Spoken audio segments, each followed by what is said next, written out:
Good morning, YouTube. Hey, everyone out there in survival land. How you doing? Oh, they're frisky. Oh, look at that. Look at them go. Now, these things ignite really quick. See how quick I just barely touched that. Hey YouTube, Peter for Kaz here. Hey, what's going on out there today? I hope you're doing well. I certainly hope that you do. I know I had a good weekend and everything's looking great so far. But, you know, we'll see what happens this week. It's early yet, so hopefully we're headed in the right direction. But anyway, I want to get to today's video. And today's video is called Good Things with Guns. Now, you know, in the media, you know, there's right now a big push for the anti-gun movement. Both presidential candidates are both anti-gun in some aspect.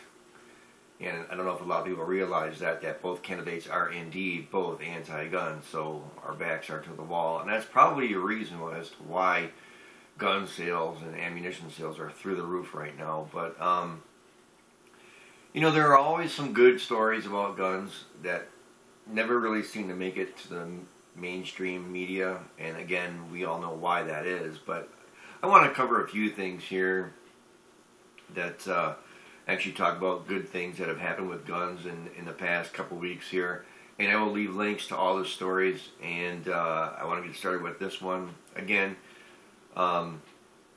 this one was in Michigan here, where I live, in Warren, Michigan, and the incident date was on October 25th, 2009.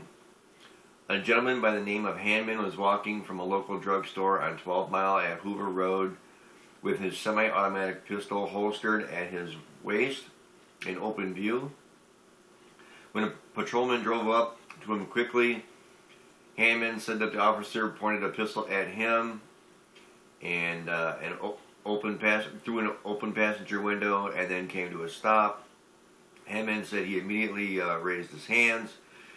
The Warren man was ordered to lie on his stomach, hands stretched at his sides. He was handcuffed, and 3 additional officers in 2 patrol cars came to the scene as well. Hanman said that when he was asked by officers why he was stopped, they pointed out that he was walking down the street with a gun in open view. He said that he was legally practicing open carry in the state of Michigan. Police took his .45 caliber handgun and all ammunition that he had and asked if he had documentation for the weapon. Hanman showed the purchase receipt and a concealed weapon permit, which is not required for open carry in the entire state of Michigan. In a police video of the incident, an officer is heard telling Hanman, "You should at least call us," meaning the police, "and tell us what you're going to do. Walking around like this is just going to get you or somebody hurt somehow. You're just asking for trouble, brother." Hanman was released at the scene and was not formally charged with the crime. In his lawsuit, Hanman claimed that the 4 officers violated his Second Amendment, his free speech and due process rights, and that he was a victim of false imprisonment and assault and battery.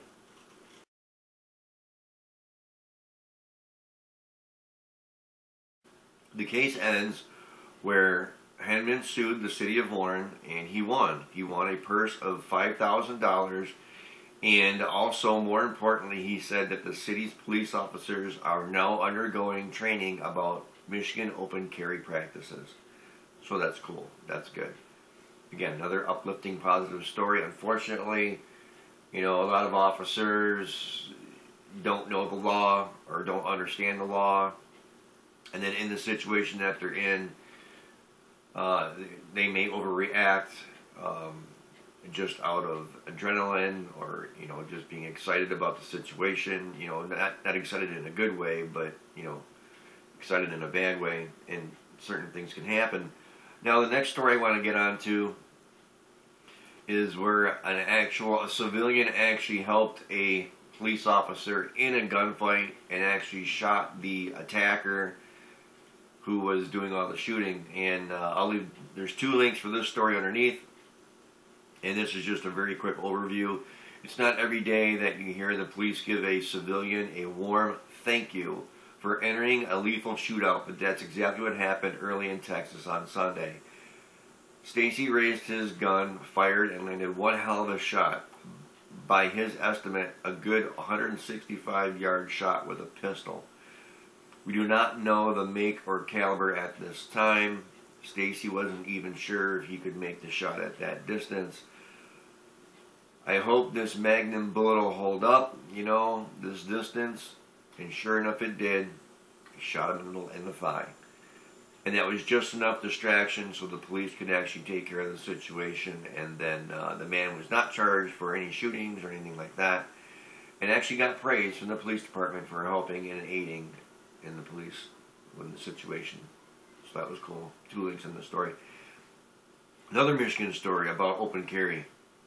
Michigan teen Sean Combs takes open carry victory march through Birmingham Park.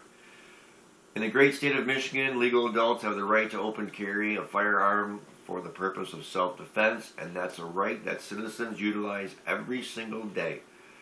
So when 18-year-old Sean Combs of Troy, Michigan, was strolling through his town with an M1 Garand slung over his shoulder, he probably wasn't expecting the police to show up and slap him in handcuffs.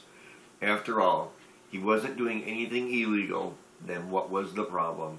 There's a link for this underneath. Again, it ends in a victory for the citizens of Michigan, supporting their Second Amendment rights. And the site that I'm getting these stories off of is called Gun Watch, and the link is underneath here. And it is a great site. I just came upon it a little while ago, about a week or so ago, and the stories they have on here are positive and uplifting, true accounts involving guns and firearms. I think it's a great site. I'm going to be a regular watcher of this site now, and I really like it. And then just to touch on a few things that are going on right now in the mainstream is that, mainstream doctors say that supporting the Second Amendment is a mental disorder. I know this has been covered a couple times already. I just want to throw it out there.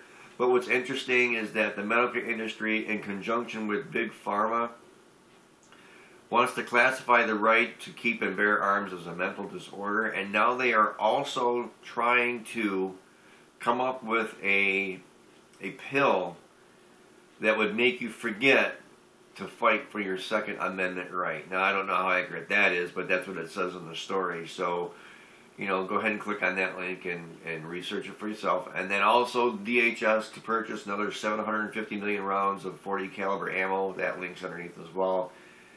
Guns aren't all bad, and there's a lot of things that we can do to protect ourselves and have them around and be safe.